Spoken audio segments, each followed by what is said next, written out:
Beniwal ji please. तो बिठाओ साहब। सभापति महोदय, सबसे पहले मैं आपको धन्यवाद दूंगा कि आपने मुझे सदन में आज संविधान 131वां संशोधन विधेयक 2026, संघ राज्य क्षेत्र विधि संशोधन विधेयक 2026, परिसीमन विधेयक 2026 पर सदन में जो चर्चा हो रही है आपने मुझे बोलने का निशिकांत जी प्लीज। निशिकांत जी प्लीज। आधा घंटा अलग टाइम मिलेगा आपको, आधा घंटा। सभापति महोदय, मैं और मेरी राष्ट्रीय लोकतांत्रिक पार्टी हम स्पष्ट करना ओवैसी जी प्लीज प्लीज। महिला आरक्षण ओवैसी जी प्लीज। आप हनुमान जी निशिकांत जी प्लीज। निशिकांत जी प्लीज बैठिए। Nothing will go on record except the speech of Hanuman Beniwal ji. मेरे 3 मिनट ले लिए साहब। Nothing will go on record except the speech of Hanuman Beniwal ji please. सभापति महोदय, ओवैसी जी प्लीज बैठिए बैठिए। मैं राष्ट्रीय लोकतांत्रिक पार्टी की तरफ से निशिकांत जी ओवैसी जी प्लीज बैठिए प्लीज। यस शुरू करो। निशिकांत बाबू दोनों एक हो। सभापति महोदय, मैं राष्ट्रीय लोकतांत्रिक पार्टी की तरफ से स्पष्ट करना चाहता हूं कि हम महिला आरक्षण के पक्ष में हैं और महिला वर्ग को सम्मान मिले, महिलाओं को उचित राजनीतिक प्रतिनिधित्व मिले, ये हमारी विचारधारा भी है। हम महिला आरक्षण के खिलाफ नहीं, लेकिन इस तरह के मनमानी वाले और दलित, आदिवासी, ओबीसी वर्ग तक कमजोर राजनीतिक प्रतिनिधित्व वाले मुस्लिम समाज को नुकसान पहुंचाने वाले परिसीमन का राष्ट्रीय लोकतांत्रिक पार्टी विरोध करती है। महोदय, इस सदन में वर्ष 2023 के अंदर जब नारी शक्ति वंदन विधेयक लाया गया, तब हमने उस वक्त भी महिला आरक्षण समर्थन किया था और सरकार से पूछा कि इस आरक्षण को कब और किस रूप में लागू किया जाएगा।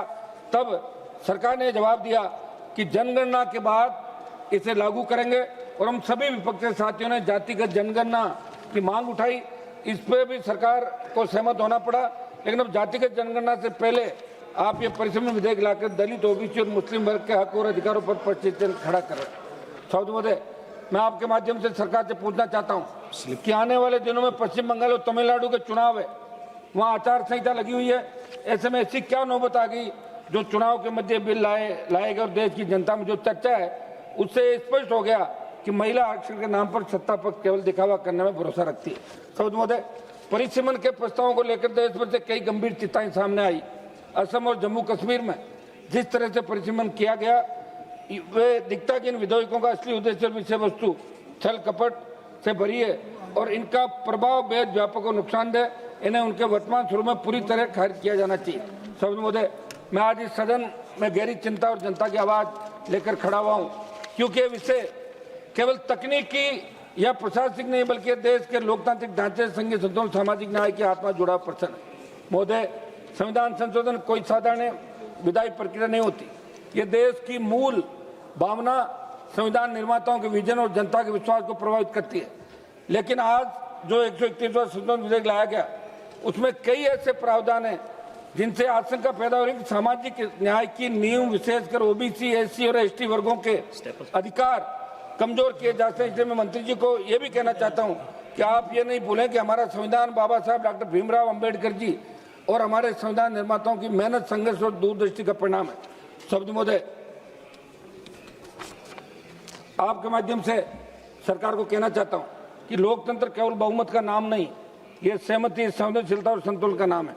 आज देश में धारणा बन रही है कि महत्वपूर्ण संवैधानिक बदलाव बिना व्यापक चर्चा, बिना जन सहमति के किए जा रहे हैं, जो बहुत बड़ी चिंता का विषय है, क्योंकि हम विश्व के सबसे बड़े लोकतांत्रिक देश के नागरिक भी हैं।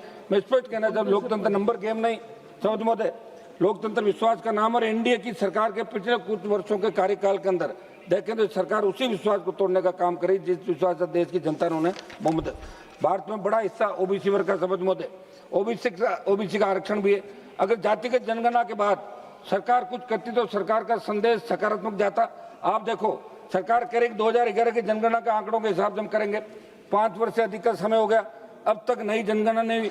कुछ समय पहले ही प्रारंभ हुई। आप ये तो 2011 की जनगणना के आधार पर कर रहे हो, मगर देश में कई योजनाएं, विशेषकर गरीबी जुड़ी योजनाओं, जनगणना के आंकड़ों के साथ चलती है और 2011 के बाद जनसंख्या बढ़ी, मगर आपने गरीबों के लिए लाभों की सीमित योजनाओं का लाभ देने में क्यों नहीं सोचा कि जनगणना का इंतजार किए बिना जनता को उन योजनाओं का लाभ प्रदान करें जिसकी वास्तव में उन्हें जरूरत है।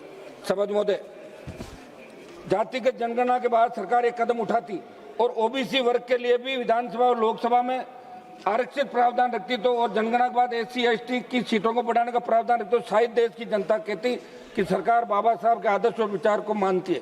मगर जनगणना में देरी होगी, इसलिए हम ये बिल लाए। इस देरी की जिम्मेदार भी सरकार। इसलिए मैं प्रधानमंत्री जी को पूछना चाहता हूँ कि सबसे बड़ी बात यह है कि इतने बड़े संवैधानिक बदलाव बिना व्यापक चर्चा और सहमति क्यों लाए जा रहे हैं। चर्चा समाज लोकतंत्र का हिस्सा, मगर न राज्यों से समाज न सभी दलों से सहमति। सिंगल मेंबर पार्टी को तो बुलाया नहीं आपने, न जनता जरा है। क्या आपकी यही वो तरीका है जिसे आप लोकतांत्रिक व्यवस्था का हिस्सा बता रहे हैं? सौद महोदय, मेरे से पूर्व कई सदस्यों ने कहा कि हमारा लोकतंत्र व्यक्तिगत वोट मूल्य के सिद्धांत का आधार है। ये एक न्याय संगत सिद्धांत है जो आदरणीय बाबा साहब भीमराव अंबेडकर द्वारा निर्मित हमारे संविधान के नीति है। यानी प्रत्येक नागरिक को एक वोट देने का अधिकार, उस वोट का मूल्य बराबर है, चाहे किसी गरीब का वोट है, करोड़पति का, महिलाओं का, पुरुष का, चाहे वो नागरिक किसी भी राज्य में निवास करता हो, सबके वोट का मूल्य बराबर। इस सिद्धांत हमारे लोकतंत्र की बुनियाद है। माननीय काशीराम जी ने भी कहा था कि जिसकी जितनी संख्या भारी उसकी उतनी हिस्सेदारी का नारा दिया था, यानी राजनीतिक प्रतिनिधित्व जनसंख्या के आधार पर होना चाहिए। सौद महोदय, 2011 की जनगणना के अनुसार मैं राजस्थान की बात करूं जहां से मैं आता हूं, जनसंख्या 6.85 करोड़ थी। राजस्थान में 6.85 करोड़ को 14.20 लाख की जनसंख्या प्रति लोकसभा विभाजित करने पर 48 लोकसभा निर्वाचन क्षेत्र बनता का परिसीमन होता है। लेकिन आप जो कर रहे हैं, एक मिनट साहब, आप जो कर रहे हैं इससे 10 लोकसभा की सीटों का नुकसान होगा। इसलिए आप जवाब दें कि इस विषय में राजस्थान की जनता सरकार की मंशा को जान सके। सौद महोदय, मेरा कुछ सुझाव है। क्या इन विधेयकों को लाने से पहले पर्याप्त पब्लिक कंसल्टेशन लिया गया? बिल को जल्दबाजी में लाया गया जिससे सांसदों को अध्ययन का समय नहीं मिला। एक दिन पहले बिल मिला था, आपने ऐसा क्यों किया? देश की जनता के मन में प्रश्न है कि क्या बिल संविधान के मूल अधिकारों का उल्लंघन करता है? कई राज्यों की बड़ी शंका है कि सरकार का कदम क्या संघीय ढांचे को कमजोर करता है। क्या सरकार दक्षिण भारत और अन्य संतुलित जनसंख्या वाले राज्यों के हितों की रक्षा करेगी? क्या सुनिश्चित किया जाएगा कि संसद में प्रतिनिधित्व का संतुलन बिगड़ा नहीं? परिचय आयोग में जुडिशियल रिव्यू की सीमा क्या होगी? आयोग के निर्णय में संसद की क्या? एक मिनट समझ दो। मेरा ये आग्रह है कि इसको जो अभी महिला के बारे में आज जो बात कही गई सारी, प्रधानमंत्री भी चिंतित थे, विपक्ष के लोग चिंतित थे, लेकिन 14 से 26 आ गया, मना कौन कर रहा था? और 23 के अंदर बात ही 24 में ले आते। मेरा आग्रह था कि आपके यहाँ तो ऐसे ऐसे रेपिस्ट बैठे निशिकांत जी जिन्होंने पहलवान बेटियों तक को नहीं छोड़ा, और कौन से महिला आरक्षण की आप बात करो? गजब के आदमी को निकालते पार्टी से आप सब देखते।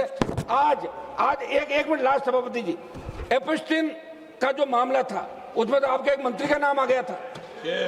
मंत्री जी बैठे प्लीज और ये बैठे हैं, बताओ आराम से। भास्कर बागरे जी, जरा सा भी वो नहीं है कि भाई किस तरह नाम इनका आया। धन्यवाद। दुर्भाग्य है, पूरा देश देख रहा है। भास्कर बागरे जी,